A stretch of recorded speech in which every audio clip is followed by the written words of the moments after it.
Rain drizzled lightly on the glass roof of the towering Lexington Court building, casting a misty glow through the city skyline. Emma Carter clutched her resume tightly, her fingers trembling not from the cold but from nerves.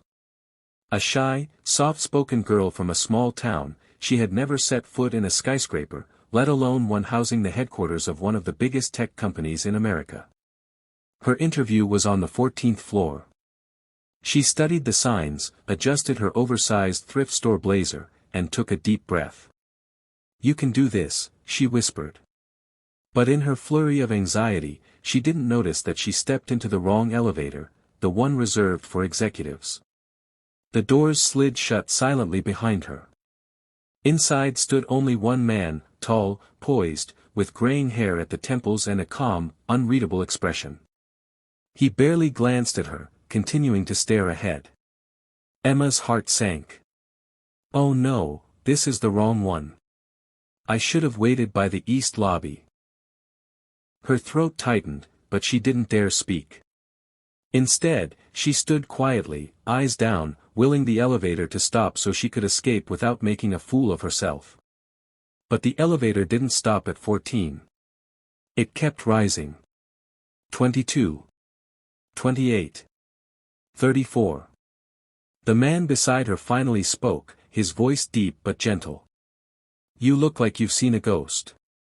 Emma blinked, startled. I think I took the wrong elevator. I have an interview. For the junior assistant role. 14th floor." She let out a nervous laugh. "I guess I'm off to a bad start." He turned to her, fully now, his eyes a pale blue that seemed to carry stories of decades past. "First interviews are rarely perfect. Sometimes it's the detours that matter more." Emma smiled shyly, unsure how to respond. "I suppose that's one way to look at it." He chuckled, the sound warm but tinged with melancholy. "I've always liked elevators.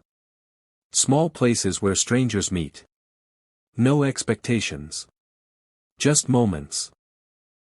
She nodded slowly, sensing something behind his words, though she couldn't place it. The elevator pinged at the top floor, 50. The executive suite.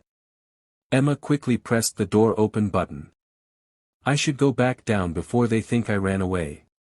He hesitated, then extended his hand. "Wait. What's your name?" She hesitated, but something about his presence, calm, almost fatherly, felt safe. "Emma. Emma Carter." "Nice to meet you, Emma Carter," he said. "I'm Henry. Henry Lexington." The name struck her like thunder. Lexington. The CEO. She paled. Oh my God.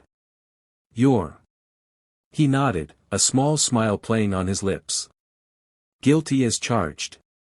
Emma took a step back, mortified. "I'm so sorry. I didn't mean to." "Don't apologize. You were kind. Most people see the suit, the office, the name, and freeze. You didn't. You spoke honestly. That's rare." She swallowed hard. "I'm just trying to get a job. To help my mom. She's sick. I didn't go to college.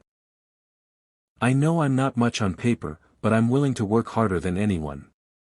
Henry studied her quietly, the silence stretching for a moment too long. Then he spoke, softly.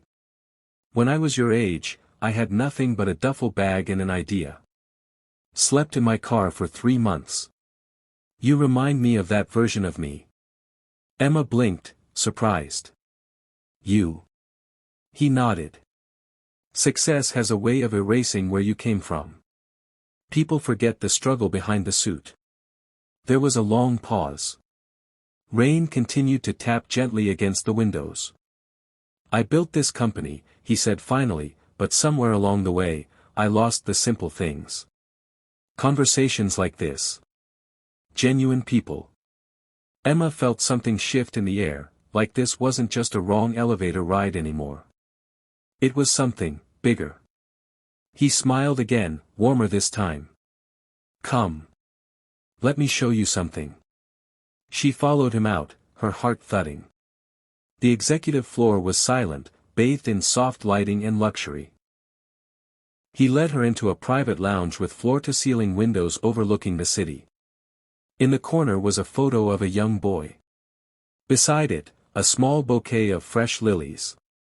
"That's my son," Henry said, voice lower now. "He passed away 2 years ago. He used to ride this elevator just to surprise me. Said it made him feel like he was flying." Emma's breath caught in her throat. "I'm so sorry." Henry nodded. "Grief doesn't vanish. It just quiets. But some days, it's loud again. Today is one of those days." She didn't know what to say, so she said nothing. Instead, she stepped beside him, her presence quiet but sincere. "I miss people who just talk to you. Not because of your title. Not because of what you can give them. Just, because you're human." Emma looked up at him, eyes soft. Then maybe this wrong elevator wasn't so wrong after all. He smiled, eyes glistening just a little. She checked her watch suddenly. "Oh no, my interview, I'm going to miss it." He laughed lightly. "Don't worry about that." She stared at him, confused. "I'll walk you down," he said, already leading her to the elevator. "But I'd like you to come back up next week. There's a role I think you'd be perfect for. Personal project assistant. You'll work with me. Learn. Grow." Emma's mouth fell open. Me. But I'm not qualified." "You're exactly what I need," he said. "Kind. Honest. And not afraid to be human in a world that's forgotten how." They stepped into the elevator together, this time knowingly. As the doors closed, Emma turned to him, teary-eyed but smiling. "Thank you. Really." Henry gave a gentle nod. "Thank you, Emma Carter. For reminding me that even in the tallest buildings, it's the smallest acts of kindness that lift us the highest." And as the elevator descended, quiet, still, warm, two strangers who had once stood a world apart realized they had found something rare in the most unexpected place: connection. Not just a chance encounter, but a new beginning.